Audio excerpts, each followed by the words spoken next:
Donc les insolivres, c'est une manifestation départementale. Donc ça veut bien dire ce que ça veut dire. Il faut trouver donc un autre lieu pour promouvoir le livre, la lecture, la culture, en dehors des murs de la médiathèque ou de la bibliothèque. Habituée à participer à cet événement organisé par le Conseil général de Moselle, la médiathèque avait choisi cette année de mettre à l'honneur la place Saint-Vincent-de-Paul et une association catenomoise. Catonis Villa est venu nous voir et demander qu'on trouve une animation pour inviter les gens à venir découvrir leur musée. Donc c'est ce qu'on nous a fait. Nous avons invité les classes de maternelle ce matin. En moyenne, 100 enfants sont venus ce matin pour découvrir ce musée de la vie locale et tous les vieux métiers oubliés. Dans la maison de la vie locale, l'association avait préparé photographies, costumes d'époque et anciens objets pour présenter les vieux métiers aux groupes scolaires. Par exemple, je pense à l'étameur, au rémouleur qui venait dans les rues pour aiguiser les couteaux ou les ciseaux. L'étameur, lui, qui venait réparer les ustensiles de cuisine, en particulier à base d'étain. Et puis après, des métiers comme les coupeurs de chanvre, il y a des tas de métiers qui ont disparu et d'autres ont évolué, bien sûr. Et pour rentrer un peu plus dans l'histoire avec un grand H, rien de tel que de belles histoires. Les scolaires ont eu droit à L'aiguille dans une botte de foin, racontée par Léa Pellarin. Et comme la médiathèque a voulu que le public extérieur profite également de l'opération, elle a fait appel le lendemain à Duc et compagnie pour Il était une fois Cattenom. Point commun à ces deux séances, la présence d'un vannier et d'une professionnelle de la calligraphie. En fait, la calligraphie, étant donné que c'est l'art de rendre l'écriture jolie, ça existe depuis toujours. C'est l'art de jouer avec les lettres et d'en faire quelque chose de très beau, agréable à lire, agréable pour l'œil. Donc l'écriture, ça fait 5500 ans que ça existe. Donc dans plusieurs civilisations, on s'est amusé justement à faire toujours quelque chose de plus en plus joli. Même encore aujourd'hui, on fait beaucoup de calligraphie moderne aussi. Donc, il y avait les hiéroglyphes chez les Égyptiens, par exemple, ou la calligraphie arabe qui s'y prête super bien avec toutes ses volutes et ses courbes. On peut même en faire des dessins de ces phrases-là avec l'écriture arabe. C'est vraiment très beau. La vannerie remonte à plus de 10 000 ans, est passée par l'Égypte et le Moyen-Orient, mais sa technique est restée la même. C'est apprendre à faire un panier. De la vannerie, c'est aller cueillir l'osier, parce que ça commence par là. Il faut aller cueillir l'osier, il faut l'éplucher, il faut le traiter, et ainsi de suite, pour pouvoir commencer à apprendre à faire un panier. Quand on fait un panier, on le fait comme on a envie de le faire, avec le matériel qu'on a envie de le faire. Et voilà, le résultat, il est là. Vous pouvez prendre le panier, vous pouvez monter dessus, il ne bougera pas. Grâce à l'opération Un seul livre, les enfants ont pu être éclairés sur les vieux métiers. Peut-être qu'un jour, certains d'entre eux rejoindront une association d'activités manuelles ou travailleront-ils dans le secteur du tourisme ou de l'animation. Et à ce moment-là, ils pourront également perpétuer l'histoire inachevée des métiers.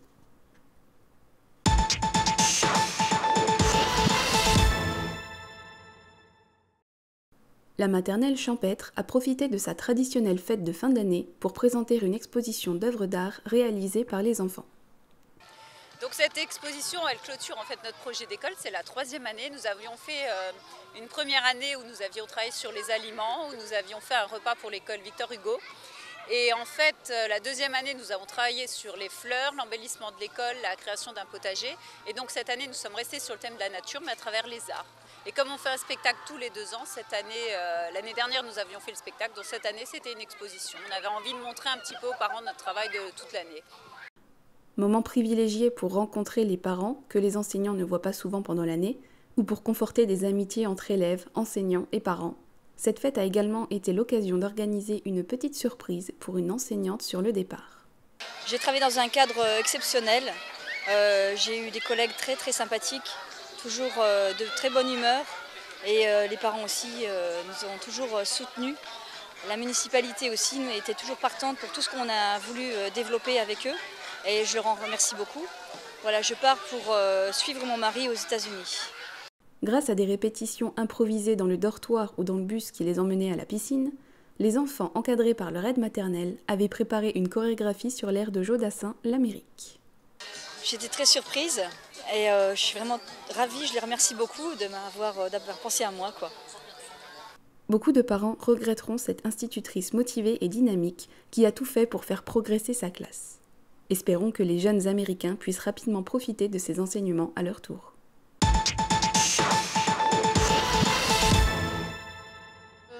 Le théâtre, c'est tout un travail sur le groupe, ce n'est pas seulement faire un spectacle, c'est prendre confiance en soi, se respecter mutuellement, ne pas oublier de rire, d'avoir du plaisir, parce que dans notre société, on a tendance peut-être à perdre ces notions-là. 4 représentations ont ainsi été proposées au casino.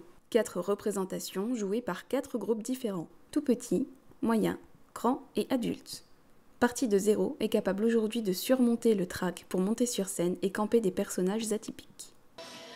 Alors moi je suis Marie-Chantal, grande duchesse du Cantal.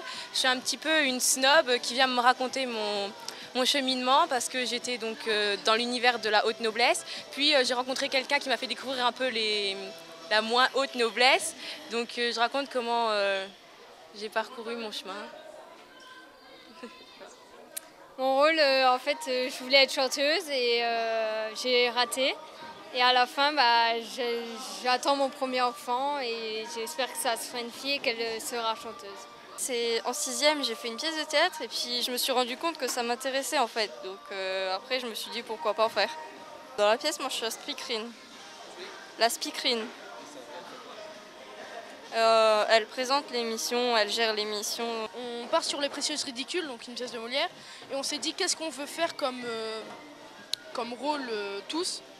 Et moi j'ai trouvé l'idée du danseur qui voulait être un vrai homme et qui est retourné en danseur. La troupe des Tout-Petits s'est inspirée de la série enfantine Monsieur et Madame pour proposer une pièce pleine de tendresse. La troupe des Moyens a mis en scène l'histoire du Petit Prince, tandis que le groupe des Grands a présenté des scénettes de la BD culte Titeuf. Quant au groupe des adolescents et adultes, c'est une création originale qui a été présentée. Cette année, c'était aussi riche que l'année dernière, puisqu'on a essayé de nous mettre de l'audio mélangé avec de la vidéo pour rendre ça un peu plus vivant, un peu plus dynamique, montrer aux jeunes que le théâtre, c'est pas seulement aller voir une pièce qui date de Mathusalem, bloquer les fesses sur son siège. Un travail de longue haleine qui s'opère à travers les cours de théâtre proposés par Patricia Malherbe, animatrice de l'activité pour les 4 mômes, grâce à des exercices réalisés régulièrement pendant les séances. Par exemple, le jeu du chamallow pour apprendre à articuler, ou encore le jeu de la statue qui apprend à se figer et à former une expression. Pour apprendre à articuler, de passer à la télé. On articule et on fait un spectacle. J'aime bien, on apprend à articuler. On fait des petits jeux, on apprend à se respecter, on apprend aussi à parler moins vite. En fait, on peut faire des petits jeux ou sinon on s'entraîne à faire le spectacle. Mais la maîtresse disait que j'étais trop timide et que ça serait bien que je fasse du théâtre. Ne plus être timide, de se montrer devant les gens et de parler devant beaucoup de personnes.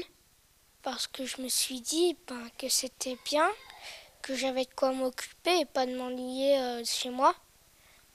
Et aussi être moins timide. Acteurs, metteurs en scène, décorateurs, costumiers, tous les métiers du spectacle ont ainsi pu être approchés de près ou de loin par tous les participants à cette activité qui vit depuis 3 ans et qui a encore de belles années de vie devant elle.